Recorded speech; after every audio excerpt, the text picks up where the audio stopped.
और तौहीद वाले जो मुवहिद होते हैं, अल्लाह के साथ शिरक नहीं करते होते, वो भी अगर किसी की अल्लाह ताला के यहां सिफारिश कर दें, अल्लाह ताला उनकी सिफारिश को भी कबूल कर लेता है। तौहीद वाले जो शिरक नहीं करते। नबी सल्लल्लाहु अलैहि वसल्लम की हदीस है सहीह मुस्लिम के अंदर,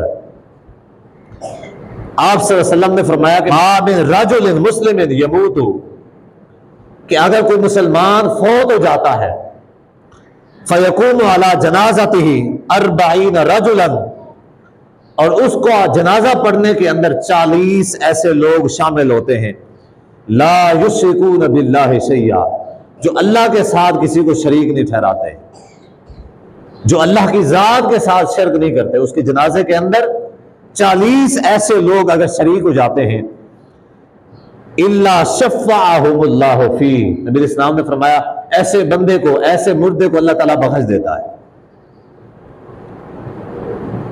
यानी मुसलमान था, फौत हुआ, उसके जनाजे के अंदर 40 ऐसे लोग थे जो अल्लाह की जात के साथ शिरक नहीं करते थे, उन्होंने उसका जनाजा पढ़ा, अल्लाह ताला के यहां उसकी बख्शिश की दुआ की, अल्लाह ताला उस मुर्दे को बख्श देगा। अहले तौहीद की अल्लाह ताला के यहां इतना अहमियत है,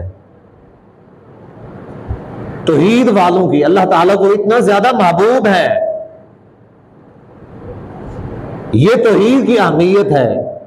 अहले तौहीद जो है उनके साथ मोहब्बत कीजिए, उनके साथ ताल्लुक बनाइए, उनके साथ ताल्लुकात रखिए। ये दुनिया के अंदर तो दुनिया के अंदर, आखिरत के अंदर भी काम आते हैं, आखिरत के अंदर ये लोग काम आते हैं, आखिरत के लिए काम आते हैं। एक शख्स ऐसा जो बड़ा सरदार हो, बड़ा रईस हो, फौत हो जाए, उसके जनाजे के अंदर बड़े बड़े लोग आ रहे हैं, वजीर आजम आ रहा है, आर्मी चीफ आ रहा है, वजीर आला आ रहा है, MNAs आ रहे हैं, MPAs आ रहे हैं, जजेस आ रहे हैं, डिप्टी कमिश्नर आ रहे हैं, ये सारे लोग उसके जनाजे के अंदर आ रहे हैं। तौहीद वाले नहीं है, तौहीद वाले नहीं है। मैदान भरा हुआ है, सहरा भरा हुआ है उसके जनाजे लोगों का, लेकिन सारे लोग कौन है? तौहीद वाले नहीं है। अल्लाह ताला ऐसे जनाजे को नहीं बख्शता। अल्लाह ऐसे जनाजे को बख्शता है कि सिर्फ 40 लोग हों और वो तौहीद वाले हों। अल्लाह फरमाता है तुम मेरी जात के साथ किसी को शरीक नहीं ठहराते, अब तुमने मांग लिया है कि इस मुर्दे को माफ कर दे, अल्लाह मैंने माफ कर दिया है।